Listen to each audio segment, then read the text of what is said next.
విద్యార్థులు అంతర్జాతీయ స్థాయిలో క్రీడాకారులుగా ఎదగాలని సూచించారు మంత్రి సీతక్క. ములుగు జిల్లాలో పర్యటించిన ఆమె ఏటూరు నాగారంలో రాష్ట్ర స్థాయి గిరిజన సంక్షేమ క్రీడా పోటీలను ప్రారంభించారు. గిరిజన క్రీడాకారుల సంక్షేమానికి ప్రభుత్వం కట్టుబడి ఉందన్నారు సీతక్క. అభివృద్ధి కోసం రాష్ట్ర ప్రభుత్వం ముందుంటుందని చెప్పారు.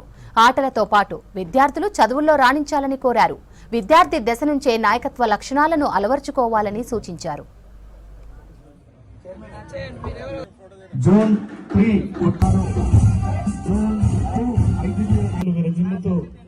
ఉంటుంది.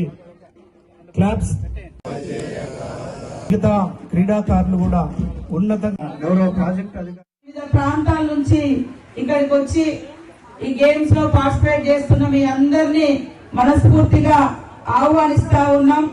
ఈరోజు మనకు వెనుకట చూస్తే కొన్నేళ్ల క్రితము మరి ఉండడానికి ఇల్లు లేకున్నా, వెళ్ళడానికి రోడ్డు లేకున్నా, కానీ మన గ్రామాలలో మన పెద్దలు రోజు ఆటలు పాటలు మాత్రం పక్కాగా చేసేవాళ్ళు. ఎందుకంటే ఆనందం అనేది ఆట పాటలలో ఉంటది కాబట్టి.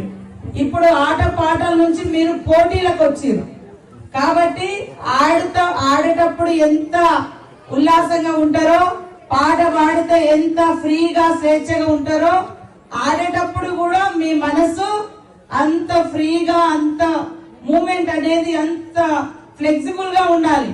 టెన్షన్ పడద్దు. ఆడేటప్పుడు ఒకరినొకరు రెస్పెక్ట్ ఇచ్చుకుంటూ, గౌరవించుకుంటూ ఆటలో ఉన్నటువంటి గొప్పతనాన్ని మనం అలవర్చుకొని మరి స్నేహపూర్వకంగా పోటీ జరగాలి. పోటీ అనేది టెన్షన్ ఇస్తుంది, ఆట అనేది ఉల్లాసాన్ని ఇస్తుంది. ఈ ఉల్లాసానికి ఈ టెన్షన్ కు మధ్య జరుగుతున్న ఆటల పోటీ ఇది, అవునా కాదా? కాబట్టి అందరూ టెన్షన్ పడకుండా బాగా ఆడాలి.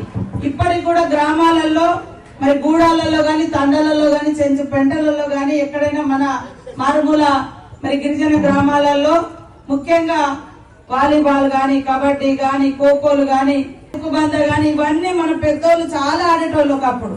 కానీ రోజు ఆడితే శరీరము యాక్టివ్ ఉంటది, తెల్లారి మళ్ళీ పొద్దున్నే మంచిగా పని చేసుకోగలుగుతారు. అట్లా వచ్చినటువంటి మన గ్రామీణ ప్రాంతాల్లో ఆటలను ఈ రోజు ఎప్పుడో ఒక 6 నెలలకో సంవత్సరానికో ఇట్లా జరుపుకుంటా ఉన్నాం. కానీ మీరు మరి ప్రతి డే ఖచ్చితంగా ½ అయినా మీ బాడీని యాక్టివ్ చేసుకోవడం కోసం ఈ ఆటల పోటీలు మీకు మీరు నిర్వహించుకోవాల్సిన అవసరం ఉంది. ఇలాంటి పోటీలలో కూడా మీరు అనుకున్న లక్ష్యాన్ని చేరుకుంటారు. ఆట పాటలతో పాటు చదువు కూడా చాలా అవసరం.